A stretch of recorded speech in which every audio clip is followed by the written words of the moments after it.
जोहार, जय मूल निवासी। मैं रविंद्र राणे और आप देख रहे हैं एमएन टीवी। जागतिक महिला दिन और सावित्रीबाई फुले का स्मृति दिन के अवसर पर हम आज अलग चर्चा करेंगे। जहां पाँवों में पायल, हाथ में कंगन, हो माथे पे बिंदिया, it happens only in India, इस गाने में भारत की महिलाओं की गुलामी का पहचान करवाई दी। इसमें कौन सा गौरव हो सकता है? उल्टा पुरुष सत्तात्मक व्यवस्था का समर्थन किया गया है। ब्राह्मणवादी फिल्मों और मीडियाओं ने बहुजन समाज को इस प्रकार से गुलाम बनाने का काम किया है। पुरुष सत्तात्मक व्यवस्था में महिलाओं का गुणगान करते हुए कहा जाता है कि फलाने महापुरुष के पीछे उसकी पत्नी का सपोर्ट था, इसलिए वो महान बने। ऐसा बहुत कम बोला जाता है, इस महान स्त्री के पीछे उसके पति का सहयोग था, इसी कारण वो स्त्री महान बनी हुई है। किसी देश का जीडीपी केवल पुरुषों के कार्य से नहीं मापा जाता है, बल्कि स्त्री और पुरुषों के क्रय शक्ति से मापा जाता है। उस देश में कितने स्त्री पुरुष देश को विकसित से विकसनशील और विकसनशील से विकसित करने का काम करते हैं।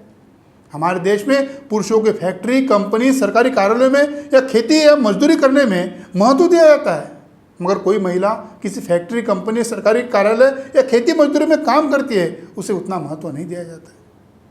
उससे भी ज़्यादा घरों में रहकर बच्चों, पति, सास, ससुर सहित सारे घर का बोझ संभाल लेती है, उसे आप गृहिणी कह सकते हैं। इंग्लिश में हाउसवाइफ कहा जाता है। वैसे हाउसवाइफ ये शब्द संयुक्तिक नहीं है, वह स्त्री सारा घर संभाल लेती है, मगर जब राष्ट्रीय मानव संसाधन विभाग का कभी सोचता नहीं है, उसका जीडीपी का मूल्यांकन होना चाहिए, ये भी नहीं सोचता है। वैसे हमारे राष्ट्र की आधे से थोड़ा कम आबादी महिला सरकारी प्राइवेट सेक्टर में काम करती होगी, मगर बहुत सारी महिलाएं की जो ऊर्जा है राष्ट्र निर्माण करने से वंचित रह जाती है। दुनिया में सिर्फ एक ऐसा पेशा है जिसमें 24 घंटे 7 दिन आप काम करते हो, हर रोज क्राइसिस झेलते हो, हर डेडलाइन को पूरा करते हो और बिना छुट्टी के सोचिए इतने सारे कार्य संपादन बदलने से कोई वेतन नहीं मिलता। उसके परिश्रम को सामान्यतः घर का नियमित कामकाज कहकर विशेष महत्व नहीं दिया जाता है। साथ ही उसके काम को राष्ट्र की उन्नति में योगभूत की संज्ञा भी नहीं मिलती है। जबकि उतना काम नौकर चाकर के द्वारा कराया जाए तो अवश्य ही एक बड़ी राशि वेतन रूप में चुकानी पड़ती थी।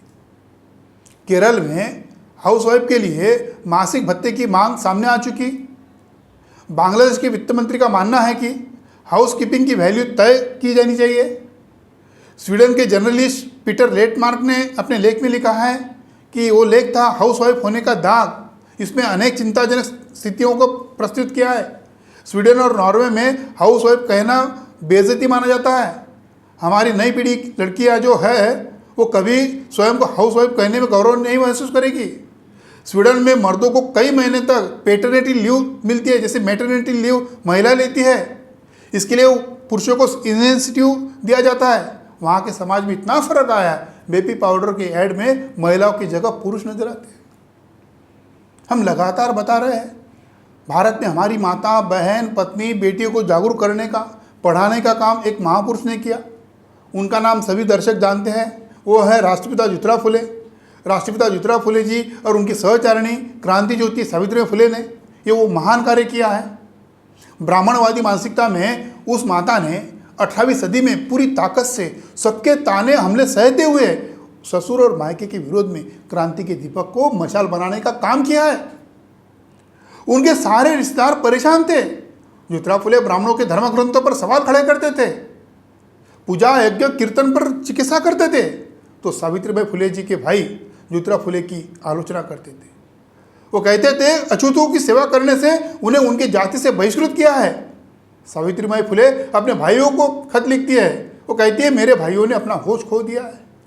आप संकीर्ण सोच वाले हैं, ब्राह्मणों की शिक्षा ने बदतर बना दिया है, आपने अपने लिए सोचना ही बंद कर दिया है। राष्ट्रपिता ज्योतिराव फुले और सावित्रीबाई फुले जी के जो जन्मदिन आते हैं या स्मृति दिन आते हैं, उस दिन पर शिक्षक दिवस मनाना चाहिए और जो सभी महान शिक्षक हैं उनका सम्मान करना चाहिए, ताकि उस शिक्षा के क्रांति के मशाल को कहीं और दूर तक लेकर जा सके। सावित्री माई ने पेशवाराज को ललकारा था। ब्राह्मण धर्म ने जो पिछड़े हैं, अस्पृश्य है, उनको शूद्र घोषित किया था। उन्हें रूढ़ियों, आडंबर, अंधविश्वास में फैलाया था। उसके खिलाफ माता सावित्री माई ने जंग लड़ी। सावित्री माई से वही प्रेरणा लेकर आज नए फॉर्म में जो रूढ़ियाँ आई है, आडंबर आए हैं, अंधविश्वास है, उसके लड़ने का समय आया है। सावित्री माई ने उस परंपरा का शत्रु से लड़ने के लिए एक अजरामर साहित्य बनाया। उसी हथियार को सोशल मीडिया के जरिए फिर से वो आंदोलन प्रज्वलित करना है और बहुजन समाज को नई दिशा देना है। आज के जो कलम कसाई ब्राह्मण हैं सोशल मीडिया पर पाबंदी लगाने की कोशिश करेंगे।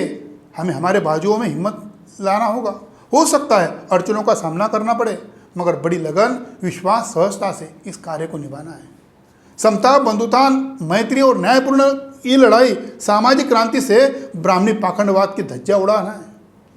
आज फिर से हमें हिंदू कहकर ब्राह्मण धर्म के जाल में फंसाने का और हमें काबू में रखकर हमारे तरक्की के सारे रास्ते बंद करने का ब्राह्मणी षड्यंत्र चल रहे हैं।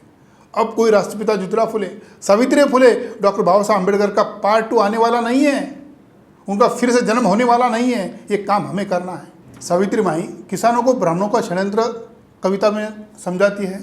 वो कहती है, हल जो चलावे खेती जो करे वे मूर्ख होते हैं। कहे मनु मत करो खेती, कहे मनुस्मृति धर्माज्ञा की करे घोषणा ब्राह्मणों की। यानी सावित्री फुले कहती है, शूद्र अतिशूद्र खेती करेंगे तो संपन्न होंगे, वे संपन्न होंगे तो खुशहाली भरा जीवन जिएंगे और ब्राह्मणों की धर्माज्ञा मानना बंद कर देंगे। ये वीडियो देखते समय हमने एक फोटो डाले है और उसमें किसान आंदोलन के संदर्भ में बताया है कि इसकी ज़्यादा व्याख्या नहीं करना चाहता हूँ। और यही सावित्री फुले कहती है, यहाँ के जो शूद्र अतिशूद्र है वो यहाँ के मूल निवासी है। जो आक्रामक ब्राह्मण जो है बाहर से आए हैं, उन्होंने इस मूल निवासियों को पददलित कर दिया है, मगर उनके प्रेम दयालुता की वजह से उनका फ़ायदा उठाकर जो विदेशी भट्ट ब्राह्मण हैं वो गुलामी थोपने का काम कर रहे हैं। सावित्रीबाई फुले जी ने इतने दाहक विचार होने के कारण उनके कार्य की दखलंदाजी हुई। सावित्रीबाई फुले अपने कविता में महिलाओं को प्रेरणा देकर कहती है कि शूद्र अतिशूद्र आदिवासियों की जो महिलाएं हैं बहुत बहादुर जुझारू होती है। वे कठिन से कठिन हालात में हार नहीं मानती है। मुसीबत आने पर किसी भी मोर्चे को संभाल सकती है और समाज के साथ खड़ी होती है। बच्चों को साथ लेकर बराबरी से डटकर मुकाबला करती है। मराठों की महारानी छत्रपति ताराबाई उसको गौरव लगता है। वो कहते हैं वो उसकी शेर जैसी दहाड़ती थी, बिजली जैसी अधिक फुर्तीली थी, वैसा हमने महिलाओं ने होना चाहिए। अंग्रेजी शिक्षा के बारे में कहती है कि महिलाओं ने अंग्रेजी शिक्षा लेना चाहिए। अंग्रेजी शिक्षा को मैया भी कहती है, अंग्रेजी मैया कहती है। और ये स्त्रीवादी कवित्री कहती है, चौका बर्तन से बहुत जरूरी है पढ़ाई, क्या तुम्हें मेरी बात समझ में आई। 50 साल तक सावित्रीबाई फुले ने सामाजिक और राजकीय जीवन में काम किया। ज्योतिराव फुले जी और सावित्रीबाई फुले जी, इन दाम्पत्य जैसा प्यार, आपसी समझदारी, बहुजनों का आंदोलन चलाने वाले सामाजिक कार्यकर्ताओं ने प्रेरणा लेना होगा और एक मिसाल कैसी होती है उसे मिसाल पेश करना होगा। इसलिए वे अपनी कविता में कहती है, ऐसा बोध प्राप्त हुआ है ज्योतिबा के संपर्क में, मन के भीतर सहज कर रखती हूँ मैं सावित्री ज्योतिबा की।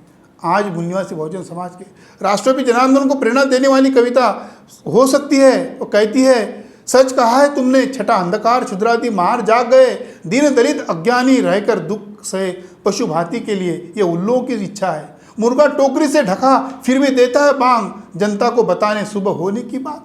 इसका मतलब शिक्षा की वजह से अंधकार छट गया है। शूद्र महार दीन दलित जाग रहे हैं। मुर्गे को टोकरी में रखने से मुर्गा बांग देना बंद नहीं करता है, भूलता नहीं है। कितनी भी कोशिश करे, इस देश में मूल निवासी बहुजन समाज का आदमी जागरूक होगा और वो अपने अधिकार पाकर रहेगा। धन्यवाद।